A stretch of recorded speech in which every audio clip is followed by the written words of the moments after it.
Buenas noches y bienvenidos a Debería Ser Noticia, un programa en el que vamos a tratar asuntos silenciados por los grandes medios de comunicación, temas que harían sonrojar a la clase política española. Esta semana veremos las propuestas económicas de la huelga feminista del 8 de marzo. Veremos también 7 cosas que son machistas y que tú no lo sabías. La doble moral de la izquierda, que aplaude a rabiar a la actriz Rosy Rodríguez, de etnia gitana, que reconoció que pidió permiso a su marido para interpretar el papel de lesbiana en una película. Veremos también cómo llegan los grandes partidos a esa cita electoral del 28 de abril, las elecciones generales, y por último la pretensión de la izquierda de negar a los padres el derecho a elegir la educación de sus hijos en las escuelas.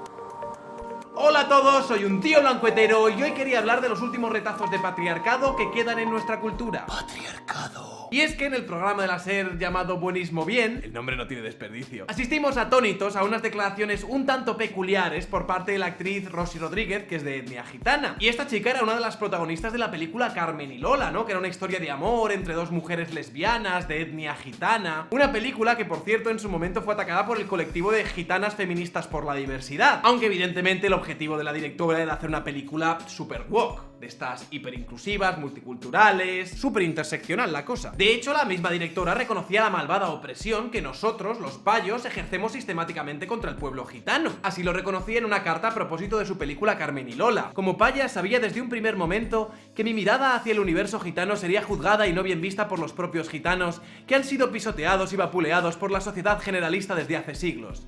A esa misma que pertenezco, y comprendo el prejuicio que se puede tener hacia mi mirada, y lo acepto. Una sociedad que hasta hace poco tenía en la RAE como sinónimo de gitano la palabra rapacero no es una sociedad digna. Por lo visto, nuestra sociedad no sería digna, al menos no tan digna como la sociedad gitana, quiero entender, por toda la opresión, el colonialismo, el eurocentrismo, todas estas mandangas, ¿no? Pero Arantxa Echevarría pretendía ser perdonada de alguna manera de su categoría de racista innata por llevar a sus espaldas la categoría opresiva suprema, que no es otra, por supuesto, que la de ser mujer, y que a su forma de ver pues estaba esta por encima de las otras opresiones, lo suficientemente por encima como para invocar a la llamada sororidad. En esta misma carta decía a continuación la directora: pero antes de nada, ser una mujer blanca se refiere con este antes de nada, antes de ser directora de cine, soy mujer, una feminista desde la sororidad. Creo que somos hermanas, más allá de las razas o los credos. Creo que las mujeres debemos de luchar juntas en este camino de empoderamiento femenino. O sea, antes de cualquier otra categoría que a mí no me interese, porque yo formaría parte del grupo opresor, primero somos de la categoría que a mí me interesa, es decir, mujeres. Claro, me hace mucha gracia porque la categoría alrededor de la cual Arantxa quiere hacer piña es la categoría de mujer antes que la categoría racial. ¿Qué es eso de las razas, los credos, tal? No, hombre, no, primero mujeres. Esto es lo que le conviene a ella, por supuesto, porque de acuerdo a las teorías interseccionales, como paya, pues ella sería opresora.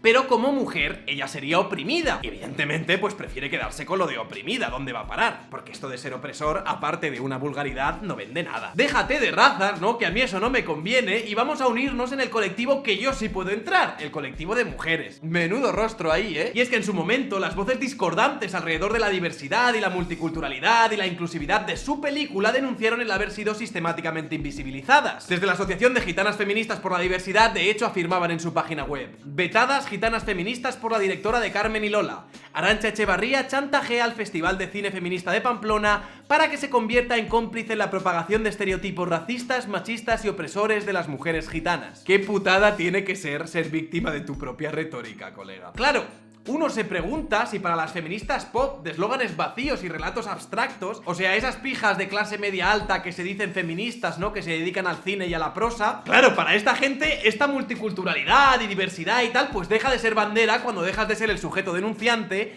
y pasas a ser el objeto denunciado. Entonces ahí ya no mola tanto la cosa, ¿no? Nos ha jodido. O sea, cuando de repente asociaciones de feministas gitanas a las que tú dices dar voz te señalan con los mismos adjetivos gruesos con los que tú señalas a otros colectivos opresores, como puede ser el colectivo de varones, entonces el activismo se convierte en algo incómodo que es mejor retirar disimuladamente de la mesa. Después de estar invitadas y confirmadas por la organización para participar en la 32 Muestra Internacional de Cine y Mujeres de Pamplona para comentar la película Carmen y Lola con su directora Arantxa Echevarría, ¿qué es lo que ha pasado? Pues que una de las mujeres responsables de la organización del festival nos llama para darnos una noticia de ultimísima hora. La directora de la película, Carmen y Lola, y su productora nos han vetado en dicho festival y han amenazado con prohibir la reproducción de la película si Gitanas Feministas por la Diversidad participa en esta mesa. Y esta es un poco pues la incoherencia de aquel al que le gusta leccionar al resto, pero que no le gusta que nadie le dé lecciones a él. Y mucho menos utilizando su misma retórica y su misma dialéctica, aunque ellos sí que hagan uso de ella. Por cierto, que estas gitanas feministas son las mismas que acusan a Rosalía, ¿no?, al grito de apropiación cultural y que la liaron por las redes en la ceremonia de los Goya, son estas. Y esto que pasa no es algo exclusivo del colectivo de gitanas feministas. Por ejemplo, el grupo de Afroféminas no acudió a la huelga feminista del 8M del año pasado porque denunciaban lo siguiente: no hay representación ni visibilización de nuestras posturas, y nuestra principal reivindicación como mujeres racializadas, que es el racismo, se obvia, ya que en realidad no se le da ninguna importancia. La brecha más grande es entre blancos y racializados. Y esto es algo que nuestro feminismo hegemónico, campeón de las minorías, lleva muy mal. Demonizar al hombre es algo que se les da divinamente. Y rasgarse las vestiduras en nombre de las razas oprimidas, pues también es algo que hacen con soltura, ¿no? Siempre y cuando esto no adquiera dimensiones materiales contra ellas, claro. Es decir, en el momento en que ellas son denunciadas por este racismo o esta invisibilización que tan bien se les da denunciar fuera de estas estructuras, es ese momento en el que se invoca la sororidad para ir un poco más allá de razas y de credos. Y yo digo, ¿por qué en vez de ir más allá de razas y credos, no vamos más allá de razas, credos y sexos? Lo dejo ahí encima de la mesa por si algún día os apetece recoger el hilo, ¿vale? No vaya a ser que ahora por ser blancas pues nos convirtamos en un demonio similar al que pretendemos convertir al colectivo de varones. Nosotros no queremos estar ahí. Eso no mola nada, nada, nada. O sea, yo sobre el papel me declaro opresora y parte de una cultura eurocolonial, eurocentrista, todo lo que tú quieras, todo lo que tú quieras. Pero no me vengas a señalar, a denunciar o a querer participar en mis mesas de diálogo alrededor de mi peli de lesbianas gitanas feministas. No me toque los cojones. Eso corta, nena? ¿Y qué es lo que acaba sucediendo con estas cosas? Pues que en la aséptica cruzada de la que se quieren ver campeonas a favor de las minorías, ignoran o hacen la vista gorda sobre dinámicas que serían imperdonables y que de hecho son imperdonables. Y de ahí lo que sucedió en el programa de Buenismo Bien de la SER, en el que Rosy Rodríguez dijo lo siguiente: agradecer a mi marido y a mi madre, porque somos gitanos, entonces es muy difícil que estando casada tu marido te deje hacer una película de lesbiana. Es muy difícil. Y además sabiendo que te vas a casar con otro hombre y que vas a hacer pedido y que vas a hacer boda. Entonces mi marido me costó mucho convencerle, pero si no fuese por él ahora mismo no estaría aquí, porque claro, si él desde el primer momento me llega a decir que yo no hago la película, yo no hubiese hecho la película. Entonces siempre se lo agradecería a él, siempre. Y a mi madre, por supuesto, que siempre me ha apoyado. ¿Y ahora qué dice él de la peli? Ahora le encanta. Sí, toma. Ahora presume. Ah, qué jodido. Pero te puedo hacer una, pero Pero si, antes si de yo nada, tuviera- antes de nada, es que- perdonad, ha dado el speech, hay que dar un aplauso. aplauso. Por favor. ¡Ay, qué emoción! Aquí, ¡Bravo! ¡Bravo! La aplauden, tronco, la aplauden. O sea, que una mujer aparece agradeciendo a su marido que le haya permitido trabajar. Que le haya permitido trabajar y hacer una película. Como si se tratase de una menor de edad, ¿no? Que quiere irse al festival de Benicàssim y le pide permiso a sus padres. Exactamente igual. Y desde la SER, Manuel Burque y Quique Peinado lo aplauden. Manuel Burque, por cierto, que es el guionista de confianza de Leticia Dolera, pongámonos en contexto. Y no acaba aquí la cosa, porque no es algo que hagan de pasada, no. Insisten y se rebozan en lo mismo. No, tengo la duda, pero si él te hubiera dicho que no, ¿tú no la hubieras hecho? No lo hubiese hecho. No lo hubiese hecho. Ten en cuenta que, a ver, en la comunidad gitana, siento decirlo, pero son muy machistas. Entonces, claro, un hombre, pues el hombre es el que manda en la casa, es el que, bueno, en este caso mi marido y mi padre, por ejemplo, ¿no? Y mi hermano, que mi hermano es más pequeño que yo, pero manda en mi casa. O sea, yo le saco un año, pero manda en mi casa. Entonces, claro, era difícil. Entonces yo decía, joder, tengo que contar con mi hermano, tengo que contar con mi marido, tengo que contar con mi padre. O, claro, mi marido yo sí se lo conté desde el primer momento, y sí que es verdad que si él me llega a decir que no, yo no lo hubiese hecho. No lo hubiese hecho, porque me juego mi matrimonio, ¿no? Entonces digo no. es decir, que en tu comunidad y en el entorno que vives, lo que hizo tu marido fue increíble. Un gesto que no haría cualquiera. Sí. yo creo que eso es buenísimo bien, ¿no, Quique? Sí. Dentro de, O sea, dentro de un entorno. Claro, entendiendo el entorno. Sí. ¿Cómo que entendiendo el entorno? Vamos a ver, ¿cómo que entendiendo el entorno, cabrones? No, es que es otra cultura y hay que entenderlos, a los chicos, a los gitanos, que son otra cultura, no son como la nuestra, ¿sabes? Hay que entenderlos. Y para hacer una cultura, pues, es muy avanzado. Creo que eso es buenísimo bien, ¿no, Quique? Sí. Dentro de, O sea, dentro de un entorno. Aquí vemos que para esta gente, las ganas de no ser llamados racistas están muy por encima de la necesidad que tienen de denunciar al machismo. Un machismo tan insoportable y tan asfixiante que pierden el culo denunciándolo continuamente y todos los días en otros contextos culturales, por supuesto. En un contexto cultural en el que sea seguro denunciarlo. Es decir, no lo denuncies ni contra musulmanes, ni contra gitanos, porque te van a llamar racista, pero lo puedes denunciar contra nuestra cultura, que está tremendamente 1000 veces más avanzada que las otras culturas, por cierto. Pero sin embargo, que un hombre permita trabajar a su mujer, estableciéndose como la principal y única fuente de autoridad dentro del contexto de la pareja, en una cultura que convive con la nuestra hoy en España, porque se ha plantado esta idea, que es una idea absurda, alrededor de la diversidad como elemento canónico del progresismo. Y la idea absurda de que la diversidad es sinónimo de cosas buenas y positivas, pues no es más que un mito buenista. Buenista bien, absolutamente infundado. Marca más una cierta filosofía a la hora de entender la vida, casi a modo de ONG o de dogma religioso, que un dato que encaje en nuestras realidades sociales. Decía Juan Claudio de Ramón en su diccionario de lugares comunes sobre Cataluña al respecto de la diversidad: cuando se dice que España es muy diversa y que esa diversidad es fuente de riqueza, se está expresando más un ideal de vida que un dato de la realidad. Porque lo cierto, en la historia registrada, es lo contrario.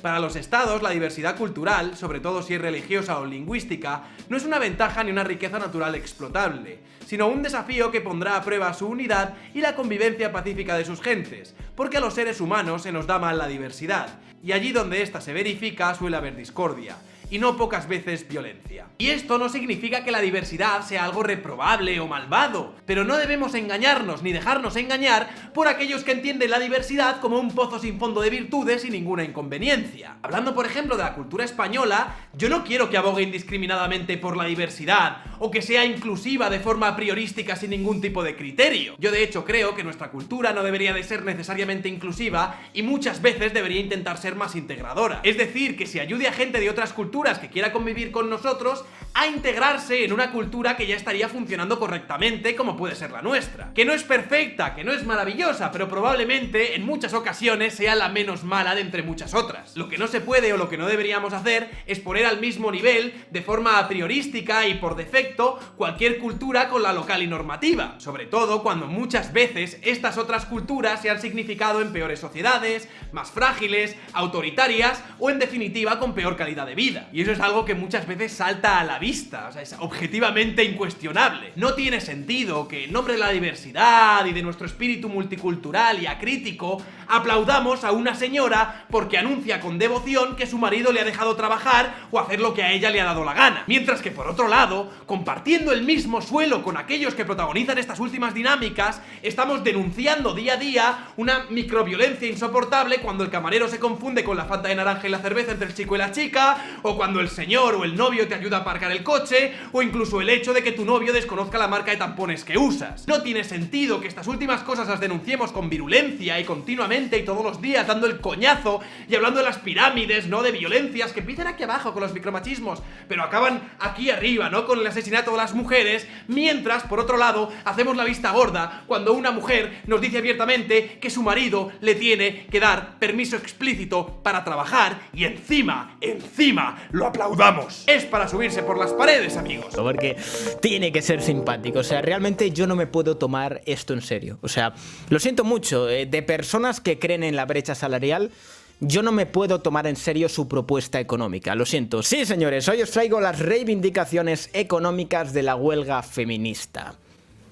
Vayan buscando un retroviral, que ojito, ojito lo que os traigo. A ver, realmente la gran mayoría ya os haréis un poco la idea de la clase de propuestas que traen estos colectivos. O sea, como os digo, de alguien que cree en la brecha salarial no puedes esperar unas propuestas económicas sólidas, coherentes, con un rigor teórico, con un trasfondo de conocimiento económico. No. Estas propuestas son el mundo de la piruleta. Sí, que en su cabeza parecen espectaculares. O sea, esas propuestas para ellas son espectaculares. Luego lo coge un economista serio serio y dice, ¿esto quién lo ha hecho? ¿Un niño de 4 años? Pero bueno, señores, no me voy a enrollar mucho más porque tenemos bastante que comentar y seguramente sea un vídeo largo, y he ido cogiendo los puntos, digamos, que más importantes que he visto dentro de este manifiesto, digamos, de esta huelga feminista, y vamos a ir comentando punto por punto lo que opino sobre ellos. Así que, señores, sin más preámbulos, que empiece el show. Lograr un modelo económico nuevo que no se base en la división sexual del trabajo, que sea social y ambientalmente sostenible y que defienda a las personas frente a la acumulación de capital y los beneficios del mercado. ¿Cómo que un modelo económico que no se base en la división sexual?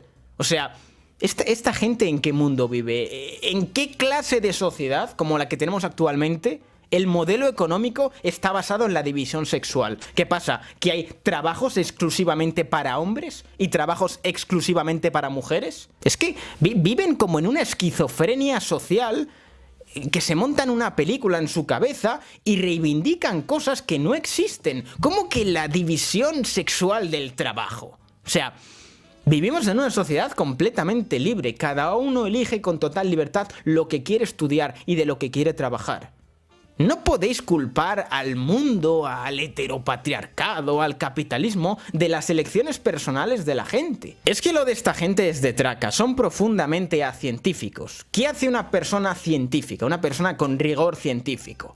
Si su hipótesis no se adapta a la realidad, cambia su hipótesis para que se adapte a la realidad y digamos que tenga rigor. ¿Y qué hacen las feministas? Si su hipótesis no se adapta a la realidad, transforman la realidad para que se adapte a su hipótesis. Más cositas. Un modelo económico que sea social. Claramente esto, para la gente que no entiende de economía, que no está muy metido en el mundo, dice, oh, qué bien suena, un modelo económico centrado en la gente. Esto claramente el enfoque que tiene es la redistribución, son posturas absolutamente socialistas. Y luego me hace gracia porque esta gente es la misma que te dice, no, el movimiento feminista no tiene ningún tipo de trasfondo político, económico, ideológico, sino porque creéis que la izquierda se ha apropiado, pero de una manera, del feminismo, y no lo suelta, o sea, no permite que la derecha pueda hablar de feminismo. No, el feminismo es suyo. ¿Por qué creéis que lo ha hecho? Porque es un caballo de Troya, de una lucha, digamos, que aparentemente buena, que suena bien, que parece bonita, algo que de cara a la población ingenua, a la población inocente, que cree que todo es bonito, que no, esta lucha es simplemente por las mujeres, aquí no hay nada de intereses políticos, ni económicos, ni nada por el estilo, suena muy bien. Y lo acaban adaptando porque, oh, está bien visto, no sé qué. ¿Y qué hace la izquierda con todo esto? Pues claramente hacer un absoluto caballo de Troya, de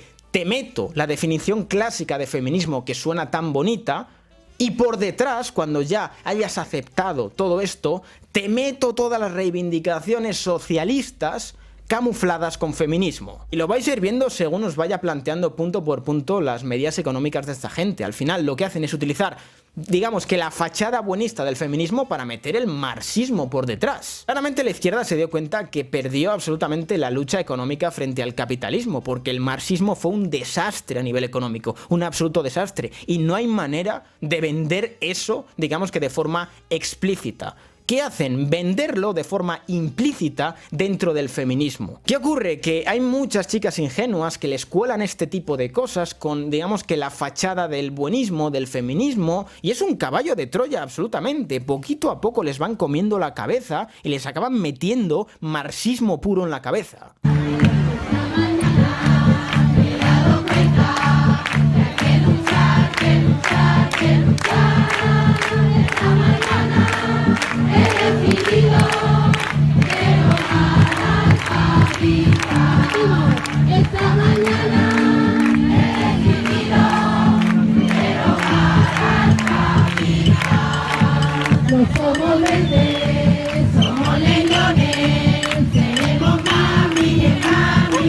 Bueno, continuamos, señores. Ambientalmente sostenible, que bueno, esto es muy típico y es acojonante cómo esta gente se llena la boca hablando en contra del capitalismo, cuando realmente es el propio capitalismo el que está trabajando para solucionar estos problemas ambientales. Y ojito con esto, y que defienda a las personas frente a la acumulación de capital y los beneficios del mercado.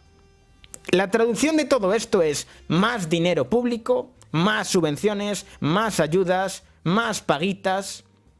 ¿Y los beneficios del mercado? No, no, no, no, no. ¿Cómo vamos a dejar a ese que gane dinero? No, tenemos que coger el dinero de ese y redistribuirlo entre todas nosotras. Que, hombre, los sprays para el sobaco no se pagan solos, coño. Que hay que pintarse el sobaco de color rosa. Pero que luego llegue el dinero a las víctimas. No, no, no, no, no. Nosotras tenemos que trincar el dinero. A ver de qué vivimos. Tenemos que ponernos nuestros buenos sueldos y dedicarnos a dar charlas sobre la vagina. Sí, señores, sobre la vagina y sobre la masturbación, porque estamos aportando a nivel social, vamos, una riqueza espectacular.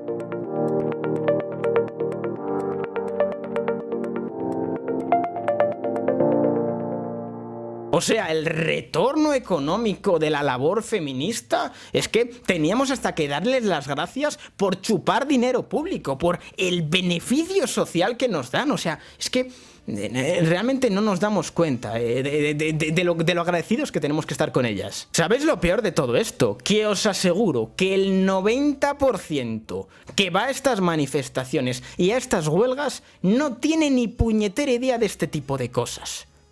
Van a las manifestaciones de forma inocente, con reivindicaciones repetitivas, panfletarias, creyendo que están aquí jugando a la revolución, a cambiar el mundo, pero realmente no se dan cuenta que las que convocan este tipo de huelgas, realmente los intereses que tienen detrás son estos. Pero no os confundáis, que luego cuando se dice que esta huelga es anticapitalista, que es una huelga comunista, luego cuando te atreves a decir esto, no, la huelga feminista no entiende de posturas políticas, no, es la lucha de la mujer, vamos a luchar por nuestros derechos que ya tenemos, pero vamos a luchar por ellos. Este tipo de cosas. Luego no. O sea, no, las reivindicaciones feministas no son comunistas, no. La redistribución de la riqueza, no, eso es supercapitalista, ¿no lo ves, tío? O sea, eso es supercapitalista. O sea, no, que toda la riqueza sea compartida. O sea, es que luego, como os digo, luego tienen los cojones de decir que el movimiento feminista no tiene un trasfondo marxista. Es que luego es acojonante que te dicen que no, que es mentira.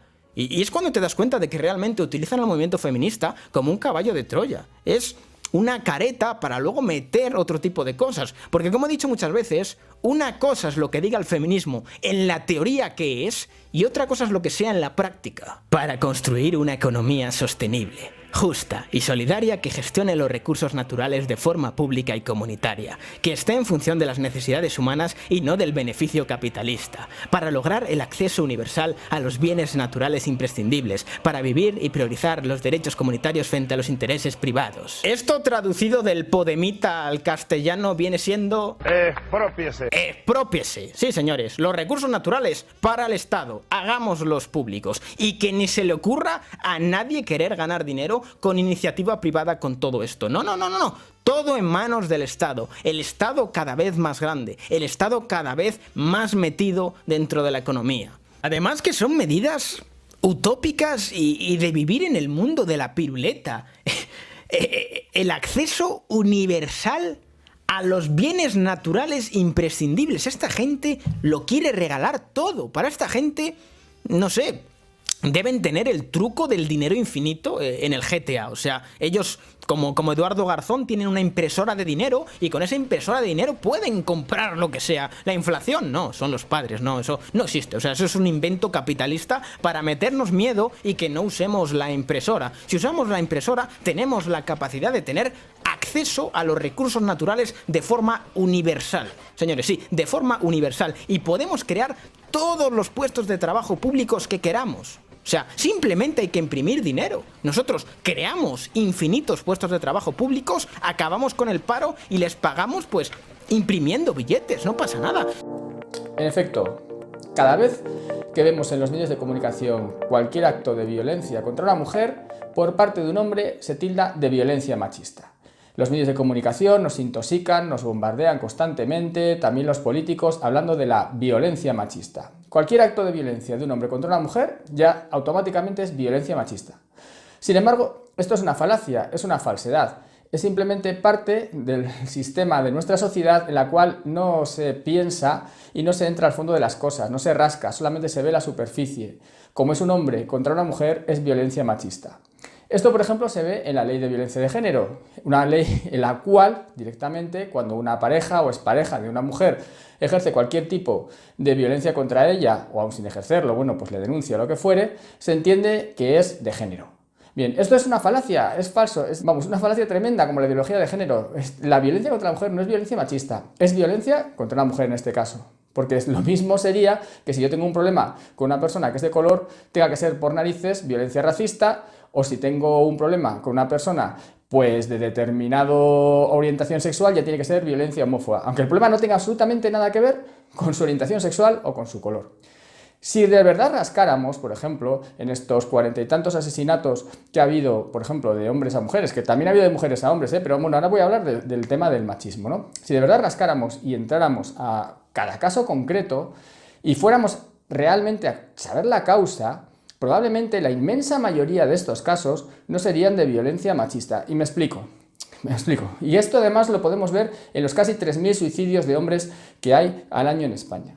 Cuando un hombre, por ejemplo, y son la mayoría de los casos, o bastantes casos, se suicida después de matar a una mujer, es decir, primero la mata y luego se suicida, eso no lo veo yo como que sea machista, yo lo veo como un acto de absoluta desesperación, de total desesperación, como esos casi 3.000 suicidios. Si realmente entráramos a ver las causas de cada asesinato, podríamos ver que probablemente la inmensa mayoría no son cuestiones de machismo. Es decir, cuando alguien está absolutamente desesperado totalmente por diversas causas, por las que sean, puede cometer atrocidades. Atrocidades que por supuesto son absolutamente condenables, pero llega a un estado de desesperación muchas veces insoportable. Eso le puede llevar al suicidio o a acabar con la vida de otra persona y suicidarse después, o a acabar con la vida de otra persona. También a una mujer le puede pasar respecto a un hombre. Entonces, el hecho de decir, como la ha matado, ya es machista, es falso, porque vamos a poner un ejemplo. Imaginemos, una mujer denuncia falsamente a un hombre, este hombre, imaginemos, pues está detenido pues unos días, lo típico, luego va este tema a los juzgados de violencia de género, a este hombre le quitan la custodia de sus hijos, le ponen una orden de alejamiento, le quitan la casa y encima tiene que pagar una pensión y se tiene que ir a vivir a casa de sus padres si es que los tiene, y si no, ni eso, y no le llega para nada, no puede ver a sus hijos, los quiere ver, constantemente se le impide, está, llegando a un estado de desesperación total porque las propias leyes de violencia de género hacen que se causen estas situaciones que yo creo que en parte propician los actos de violencia, y entonces esta persona resulta que un día está deprimido, no puede más, y entonces va, y vamos, en un estado de desesperación total, coge, asesina a su exmujer y luego además se suicida. ¿Esto es un acto de violencia machista? No, en absoluto, esto es un acto de desesperación. Ella es una mujer y él es un hombre, pero él no la mata porque ella sea mujer.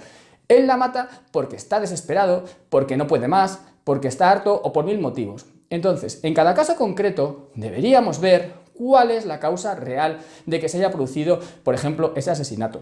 Porque si realmente indagáramos sería cuando podríamos realmente dar con las causas reales de estos asesinatos y realmente combatirlos. Porque claro, igual resulta que al final la causa pueden ser las propias leyes de género, que lo que hacen es crear desesperación en muchos hombres o crear una sensación de injusticia. El mero hecho de quedarnos en la superficie y decir, como es un hombre que ha matado a una mujer, es violencia machista. Pues no, como es un hombre que ha matado a una mujer, es un ser humano que ha matado a otro ser humano por causas muy diversas y multifactoriales. Y en cada caso habría que entrar a ver por qué la ha matado. Porque el hecho de que sea un acto de violencia machista sería solo si va y la mata por ser mujer, sin más ni menos. Que es lo que la ley de violencia de género parece que nos quiere transmitir. Que resulta que los hombres matan a las mujeres por ser mujeres. Y esto en el porcentaje mayor de los casos no es así. No se las mata por ser mujeres, se las mata por muchas causas, pues porque de repente una persona explota, pues porque cree que es una injusticia tremenda, porque está deprimido y ya no puede más, por muchas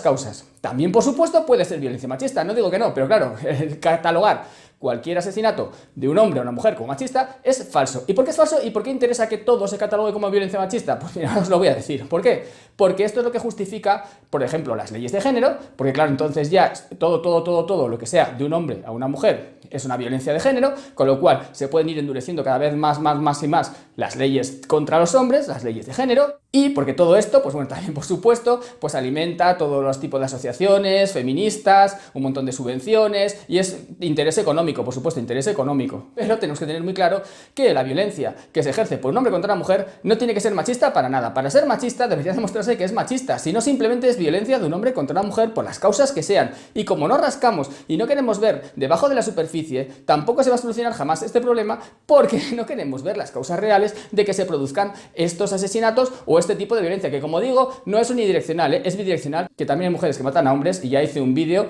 que los 60 casos que saqué yo el año pasado de asesinatos o intentos de asesinatos, esto es bidireccional, y también por múltiples causas y causas multifactoriales, que ellas tampoco les matan a ellos por ser hombres. Esta reducción que se hace de cualquier asesinato o cualquier violencia de un hombre a una mujer como violencia machista o de género es falso, radicalmente falso. Bienvenidos a Libertad de lo que surja. Esto es 7 cosas que son machistas y tú no lo sabías. Yo, en mi labor de divulgación y de hacer el mundo un lugar mejor, te traigo aquí 7 cosas que estás haciendo o 7 cosas que tú haces mal o que cosas en las que piensas mal y que tienes que cambiar radicalmente. O sea, son cosas que tienes que aprender, porque si no eres una mala persona y eres un machista, un misógino y quieres que las mujeres mueran. Tú no sabías eso, ¿no? Tú de ti mismo pues no te conoces lo suficientes y no sabías que en el fondo tú lo que quieres es que las mujeres mueran. Pues he venido yo aquí para exponerte, para que reflexiones, para que recapacites y que aprendas estas cosas que estás haciendo y que son machistas, ¿vale?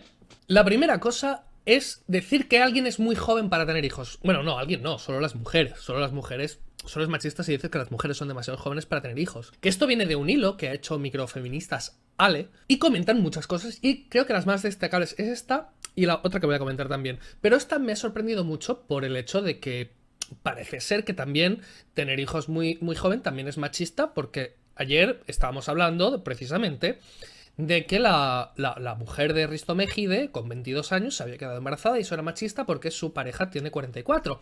Entonces, tienes que asumir que decir que eres muy joven para tener hijos es machista, pero a veces no. O sea, si lo dice un hombre es machista, si lo dice una feminista no, porque las feministas son seres de luz. Y aunque se contradigan, tienen razón las dos veces. Así que esto son cosas que tienes que ir interiorizando tú. Que aunque una feminista se contradiga, siempre tiene razón y tú no. Tú en ninguna de las dos cosas tienes razón y ella sí. ¿Por qué? Pues porque ella es ser de luz y tú no. Si es que aquí tengo que explicarlo todo, que no estoy yo para hacer pedagogía, esto lo deberías aprender tú por tu cuenta. Otra cosa que decía el hilo es que es muy machista decir, de verdad te vas a comer todo eso. ¿Vale? Porque eso es machista.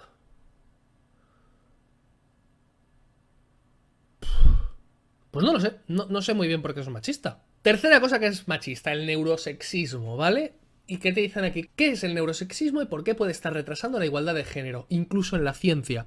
Pues se ve que aquí te explican un montón de chorradas, de cosas científicas y probadas que demuestran que el cerebro humano es igual en hombres y mujeres, ¿vale? O sea, tú puedes ver físicamente dos cerebros, ¿vale? Dos cerebros humanos que los ves, que son diferentes, pero eso es un efecto óptico. Y en realidad es una construcción social que tú tienes tú en la cabeza que te hace ver cerebro masculino y femenino de forma diferente, porque en realidad es una manera esto que tiene el patriarcado de justificar todos estos roles de género y estas cosas que hacen diferentes hombres y mujeres. Por ejemplo, el hecho de pesarlos y que que pesa 140 gramos más el cerebro del hombre que el de la mujer, es mentira. O sea, son que las básculas son machistas también, porque están programadas ya que si detectan un cerebro, hacen que pesen diferente, ¿vale? Dice el artículo que esto se ha usado mucho, esto de los 140 gramos de diferencia, se ha usado para decir que las mujeres son menos inteligentes. Y en vez de decir que, bueno, que la inteligencia no depende del peso, sino de otras cosas, pues es más fácil decir que no, que es mentira, que un hecho probado es mentira. No, esto es machista, ¿vale? Esto es machista, que lo sepáis. Y que la medicina es una pseudociencia que estudia el cerebro, pero lo hace de forma malintencionada para mantener el patriarcado, ¿vale? Un momento. Entonces, ¿de verdad te vas a comer todo eso? ¿Es machista? Vale, claro, esto es machista, por supuesto. Porque esto es neurosexista, claro. Mira, está muy claro, ¿vale? O sea, es a causa de estos motivos, a causa de estas cosas, de que los hombres digan de verdad te vas a comer todo esto y obligar a las mujeres a comer menos, porque un hombre y una mujer, si comiesen lo mismo siempre desde pequeños, pues serían exactamente igual. Lo que pasa es que el hombre come más, por lo tanto, crece más, es más fuerte, es solo cuestión de comida, ¿vale? Entonces el hacer, de verdad, te vas a comer esto y está toda esta presión social para que las mujeres coman menos, hace que el cerebro pese 140 gramos menos. Es por esto. Sí. Otra cosa que es machista es el Trivial. El Trivial, ese juego de preguntas y respuestas, pues es machista. De verdad, os ha parecido jijijaja siempre con el Trivial, ¿no? ¿Qué tal, Moguri? ¿Cómo va todo? Bueno. Pues mientras jugabais estabais emanando patriarcado, emanando machismo. Y es que es culpa vuestra que pase todo lo que pasa. Es que jugáis al Trivial y por lo tanto el mundo pues va mal. Pues que, claro, no me hacéis caso. Han hecho un crowdfunding de que han conseguido 37.000 euros para hacer un Trivial feminista, ¿vale? Y eso lo ha hecho Sangre Fucsia, precisamente los del podcast que comentábamos últimos. Y bueno, se ve que las respuestas salían más hombres que mujeres y por lo tanto visibilizaban más a los hombres, y pues salen más mujeres que hombres, o la misma cantidad, no sé exactamente si salen más o si es la misma cantidad. Y que se ve que la historia, al haber más personajes con relevancia masculina, pues transportar la historia a esto. Otra cosa que es machista es Podemos, ¿sabéis? Vosotros os habéis visto Podemos siempre como algo feminista y tal. Pues no, pues es machista. Y Unidos Podemos, que es la coalición entre Izquierda Unida y Podemos, pues también es machista. Hasta que por fin lo han visto y ya ha dejado de ser machista, porque ahora se llama Unidas Podemos, ¿no? Pues ahora ha cambiado mucho. O sea, siguen siendo los mismos, ¿vale? Sigue siendo Pablemos. O sea, Pablo Iglesias sigue haciendo lo que le da la gana, pero ahora se llama Unidas Podemos y por lo tanto ya no hay machismo. El macho alfa, que es Pablo Iglesias, que le daría hasta que sangrara a la periodista aquella y todo eso, pues no, ya se ha deconstruido y es Nosotras Podemos. Y ahora ya está, ahora está todo bien, ¿verdad? Si es que feminismo a tope. Que es brutal, siempre están con el inclusivo, con incluir a todo el mundo, con mencionar a todo el mundo, con no dejarse a nadie. Pero el inclusivo, la palabra, el género inclusivo, que coincide con el neutro, es el masculino, ¿no? La O, el unidos. El unidos es el neutro que coincide con el masculino. Entonces, que ahora mismo están como solo haciendo campaña para mujeres, ¿no? Como que tu voto, si eres hombre, les da bastante igual. No les importa demasiado. Buena jugada, no votéis a Podemos. Que esto era algo que yo tenía en mente, ¿no? Que era esto del lenguaje inclusivo, pues ya desde hace tiempo, pues yo ya trataba el tema. Y hace un par de años ya le pregunté a la RAE a ver cómo se tenía que gestionar todo esto. Yo les dije, hola RAE, para referirnos al colectivo feminista debemos decir las feministas o los feministas, dado que hay tanto hombres como mujeres. O sea, toda la vida yo diciendo las feministas, pues yo no sé, no sabía si lo estaba diciendo mal y no lo decía suficientemente inclusivo. Y RAE, la propia RAE, me dijo, si se quiere hacer referencia a un conjunto formado por hombres y mujeres, se dice los feministas. O sea, vale, quiero hacer un llamamiento ahora, hay que dejar de decir las feministas, porque feministas hay tanto hombres como mujeres. Porque esa chorrada de que los hombres no pueden ser feministas es absurdo. Porque ista significa partidario de. Entonces, cualquiera que sea partidario del feminismo es feminista. Punto. Y eso de decir que los hombres no pueden pertenecer a un movimiento que busca, pues eso, la desaparición del sexismo, es sexista. Por lo tanto, no puede, es una chorrada decir que los hombres no pueden ser feministas. Entonces, se tiene que decir siempre los feministas y deberíamos empezar ya a decir siempre los feministas.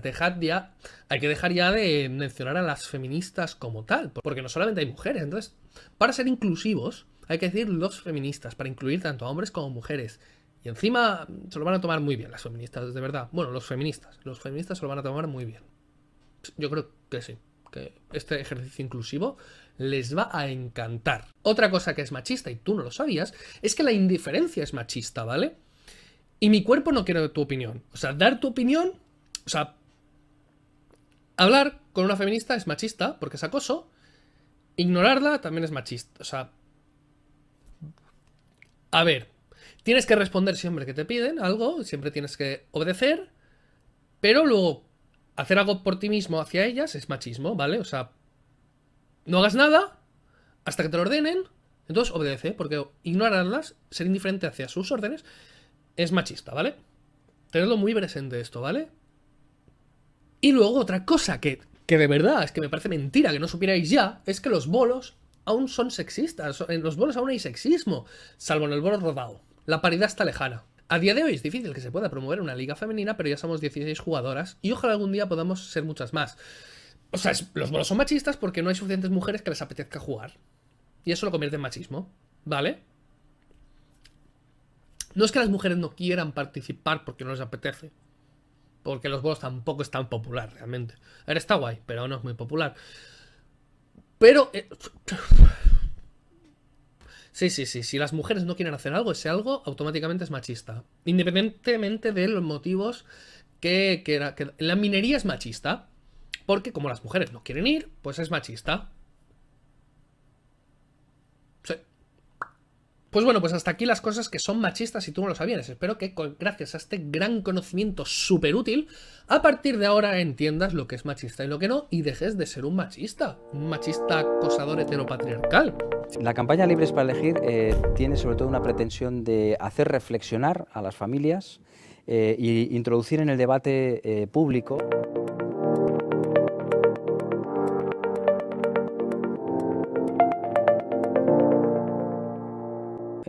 la reflexión pública un elemento que nos parece que es novedoso, que es el de la capacidad de elección de una parte de lo que nuestros hijos estudian en las aulas. Se parte de un concepto que es fundamental y básico. La educación corresponde, en primer lugar, de manera primaria, original, inalienable, a la familia. Este es un concepto absolutamente básico, reconocido en toda la legislación nacional e internacional, derechos humanos, tratados internacionales y, por supuesto, también nuestra Constitución.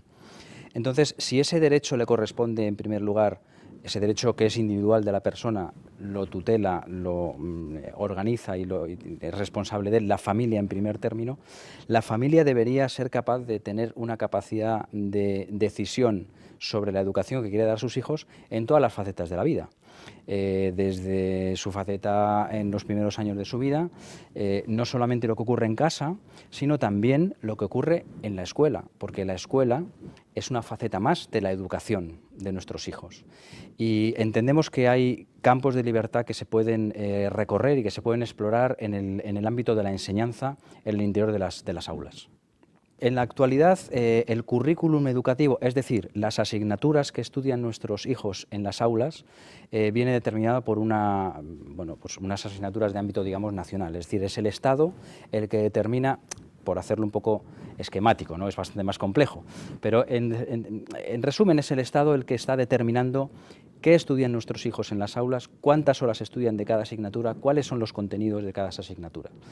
Nos parece que tiene que haber, por supuesto, una posición del Estado y que el Estado tiene que tener un sitio para vertebrar la educación en todo el territorio nacional, pero nos parece que sería interesante introducir en el debate público hasta qué punto los centros deberían tener una mayor autonomía de proponer a las familias algunas asignaturas dentro de ese currículum educativo, dentro de las asignaturas de ámbito curricular, que fueran de su libre elección, unas asignaturas de libre disposición que se pudieran poner a libre disposición de los centros, tanto públicos como privados, como concertados, de todos ellos, para que la dirección del centro y el claustro pueda hacer una propuesta singular a las familias de su entorno y las familias, por lo tanto, tendrían una mayor capacidad de elección porque inmediatamente habría una oferta mucho más plural. Yo esto para hacer un ejemplo que la gente pueda entender, ¿no? Es como si fuéramos a elegir a comer en un restaurante en cualquier lugar de España y en cualquier lugar de España al que fuéramos a comer nos sirviera el camarero el mismo plato del día, el mismo menú en todos ellos. Y nuestra capacidad de elección, por tanto, como comensales en este caso, sería la decoración del restaurante, la atención del restaurante, es decir, los servicios externos a la comida que me sirven, ¿no? Es un poco lo que ocurre en la enseñanza. Las familias estamos eligiendo colegio por los servicios, por si tiene comedor, si no tiene comedor, aula matinal, si tiene ruta, si no tiene ruta, pero no tenemos ninguna capacidad de decisión sobre las asignaturas que estudian nuestros hijos en el aula, que es realmente lo más importante. Es mucho más importante lo que a nuestros hijos les meten o les metemos en el corazón y en la cabeza que lo que le metemos en el estómago a través del comedor. Y sin embargo, en estas otras partes no tenemos capacidad de decisión. No estamos proponiendo que sea el centro el único que elija todas las asignaturas, pero sí nos gusta introducir en el debate público que realmente haya una mayor autonomía de todos los centros para poder hacer propuestas particulares y concretas adaptadas a su entorno, a sus familias, a su contexto social. Puede parecer una anécdota, ¿no? Pero las palabras preconfiguran las ideas. Y cuando hablamos de educación y de enseñanza, no estamos hablando de palabras sinónimas. La educación es la globalidad de las acciones que ejercemos con alumnos, hijos, y la enseñanza se circunscribe más al ámbito académico, al aula, ¿no? A los conocimientos. Por lo tanto, la enseñanza está dentro de la educación. Y si los padres somos los responsables de la educación en su conjunto de nuestros hijos, también somos responsables de lo que ocurre con ellos dentro del aula. Por eso distinguimos en el manifiesto estos dos conceptos, educación y enseñanza, que a veces se utilizan como si fueran sinónimos. Por ejemplo, se habla del Ministerio de Educación, cuando a mi juicio sería más correcto hablar del Ministerio de la Enseñanza. Pero se utiliza en el lenguaje normal como palabras sinónimas, ¿no? No es lo mismo educación que enseñanza. Y por lo tanto los padres como responsables de la educación también deberíamos tener una responsabilidad mayor en la enseñanza de nuestros hijos, en lo que ocurre en las aulas, ¿no? Yo soy padre de familia, ¿no? Tengo 4 hijos, y además soy padre de familia antes de ser promotor de esta fundación y de estos centros educativos. Por eso mismo lo entiendo todo desde la óptica de la familia, ¿no? Los padres hemos asumido como una cosa normal que los centros nos tengan que dar las asignaturas que vienen determinadas por el Estado, los tiempos que vienen determinados por el Estado para cada asignatura, los contenidos, es decir, hemos asumido que eso es así. Y lo que estamos diciendo es que, ¿por qué tiene que ser así? Que abramos una reflexión. ¿Por qué tiene que el Estado determinar todo lo que ocurre con nuestros hijos dentro de las aulas? Si vamos a un contexto histórico, nos remontaríamos casi a 100 años, ¿no? Es decir, cuando se pensaba que en esta concepción un poco condorsetiana, ¿no? Es decir, bueno, lo que ocurre en la familia, en la casa, digamos, es competencia de la familia, lo que ocurre en la escuela es competencia del Estado. Como si fueran dos círculos tangentes, ¿no? Es decir, la familia se ocupa de la educación en la casa, y el Estado se ocupa de la instrucción, digamos, en las aulas, ¿no?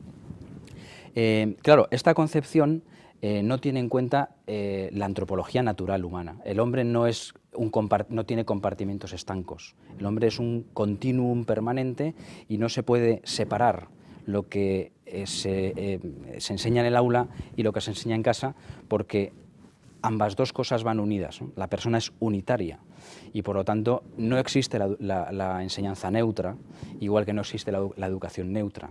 Entonces, este es un primer concepto por el que fracasa esta concepción, ¿no? Pero es que además, y creo que en España tenemos ejemplos dolorosos de esto, cuando esto ocurre, el Estado tiene la posibilidad y la tendencia natural a abusar de los contenidos para introducir a través de ellos una determinada ideología del cariz político del gobernante de turno. Es decir, se utiliza la enseñanza como el caballo de Troya ideológico del partido en el gobierno. Creemos que si los centros tuvieran una mayor capacidad de elección, se empezaría también un camino de despolitización de la enseñanza que haría sin ninguna duda que subiera de calidad, ¿no? Sobre todo en todos los centros que se aprovechasen de esta oportunidad si se abriese, ¿no? Los centros que tienen o que tenemos este afán constante de mejora, de proponer cosas, de estudio permanente de nuevas metodologías, como están, por ejemplo, los colegios Juan Pablo II ahora estudiando una metodología muy interesante, pues claro, nos encontramos con muchas dificultades a la hora de poderla implantar, incluso a nivel metodológico, ¿no? Porque también, por ejemplo, las horas están concebidas no más de 50 minutos porque el método que se emplea es sobre todo memorístico, es decir, los colegios no tienen realmente una capacidad, prácticamente ninguna capacidad de incorporar contenidos, asignaturas y metodologías nuevas. Por ejemplo, si un colegio dijera, me parece muy importante que en el mundo al mundo al que van a ir nuestros alumnos aprendan retórica, que aprendan a hablar, que aprendan a expresarse, que aprendan a defender un proyecto ante un banco, ante su futuro jefe, ante su compañero, y nos parece importante que aprendan el uso de la palabra, pues los colegios que quisieran hacer esto, como si fuera teatro o cualquier otra cosa, tienen que tirar siempre de horas extraescolares. con el consiguiente coste para la familia y con el consiguiente coste de horas para el propio alumno. Si hubiera una posibilidad de que alguna de estas asignaturas, alguno de estos intereses de los centros estuviera en el ámbito curricular, primero sería igualmente gratuita como toda la enseñanza y en segundo lugar se haría en horario escolar. De esa manera el colegio podría desarrollar un estilo propio, manteniendo unas asignaturas que fueran troncales para no desestructurar, digamos, la enseñanza a nivel nacional.